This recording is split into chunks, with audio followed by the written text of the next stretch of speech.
keuangan. Manajemen keuangan merupakan kemampuan penting yang wajib dikuasai oleh semua orang. Hal ini akan berdampak pada masa depan keuangan kamu nantinya. Oleh karena itu, kamu harus mulai belajar tentang cara mengatur keuangan dari sekarang. Pahami berbagai cara untuk mengelola, membuat rencana keuangan, mengantisipasi kebobolan dana, serta solusi ketika keuangan berantakan. Nah, inilah 4 cara mengatur keuangan agar hidup kamu menjadi lebih maksimal di masa depan. Asuransi. Banyak dari kita yang masih menganggap bahwa asuransi tidaklah penting dan bukan jenis investasi. Hal ini disebabkan karena kurangnya pemahaman tentang asuransi, sehingga masyarakat seringkali berpikir mereka hanya membayar setiap bulan tanpa bisa merasakan keuntungan secara langsung. Padahal, kenyataannya asuransi merupakan salah satu faktor yang akan sangat mempengaruhi kesehatan keuangan.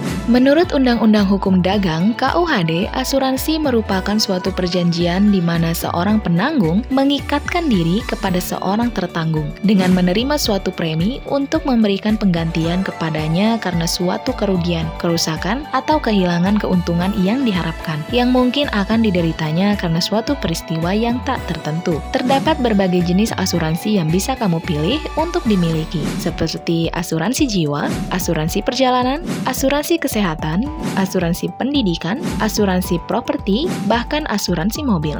Keuntungan memiliki asuransi dalam mengatur keuangan adalah hidup menjadi tenang karena kamu sudah berusaha meminimalisir kerugian yang mungkin terjadi di kemudian hari. Siapkan dana cadangan. Salah satu hal yang juga penting dalam mengatur keuangan yaitu menyiapkan dana cadangan. Meskipun begitu, terkadang terdapat hal-hal di luar kontrol yang menyebabkan uang cadangan yang telah disediakan habis atau bahkan masih kurang. Dalam hal ini, kamu perlu mencoba menggunakan kredit tanpa agunan atau KTA. Dalam keadaan darurat, KTA bisa menyelamatkan keuangan kamu. Seperti namanya, KTA merupakan pinjaman yang bisa kamu dapatkan tanpa perlu menggunakan jaminan aset berharga. Keuntungan lainnya yaitu nominal yang dipinjam pun jumlahnya bervariasi, dari kecil hingga besar tergantung kebutuhan kamu. Selain itu, KTA kini cukup mudah ditemukan dalam bentuk pinjaman online tanpa jaminan. Pinjaman online langsung cair ini cocok digunakan ketika dalam keadaan mendesak. KTA adalah salah satu solusi yang dapat kamu pertimbangkan saat membuat sistem perencanaan keuangan, sehingga ketika dalam keadaan terdesak, kamu tidak perlu merasa bingung dan panik. Peer-to-peer lending. Mengapa P2P lending menjadi penting? Dalam skema keuangan, tentunya kamu akan terus menabung agar uang yang kamu miliki semakin bertambah banyak. Hal tersebut kurang tepat dilakukan karena tabungan menjadikan uang kamu pasif dan nilainya semakin menurun seiring berjalannya waktu atau inflasi. Kamu bisa memanfaatkan P2P lending untuk memutar uang dan mendapat keuntungan dari investasi ini. P2P lending merupakan sistem yang memungkinkan terjadinya pertemuan antara orang yang memberi pinjaman dengan orang yang akan meminjam uang. Dalam P2P lending, kamu bisa memilih peran menjadi pemberi pinjaman atau orang yang meminjam uang. Saat kamu memiliki uang berlebih, maka mulailah melakukan perencanaan untuk mengalokasikan dana menjadi investor di P2P lending. Kamu tidak perlu takut dengan keamanannya, karena P2P lending telah resmi diatur dan diawasi oleh Otoritas Jasa Keuangan atau OJK lewat Peraturan OJK Nomor 77 POJK 01/2016. Selain menjadi investor, kamu pun bisa berperan sebagai debitur atau peminjam ketika membutuhkan dana tambahan. Proses P2P lending tergolong tidak seformal peminjaman di lembaga keuangan seperti perbankan. Untuk suku bunga yang ditawarkan pun tidak setinggi yang ada di bank. Kartu kredit.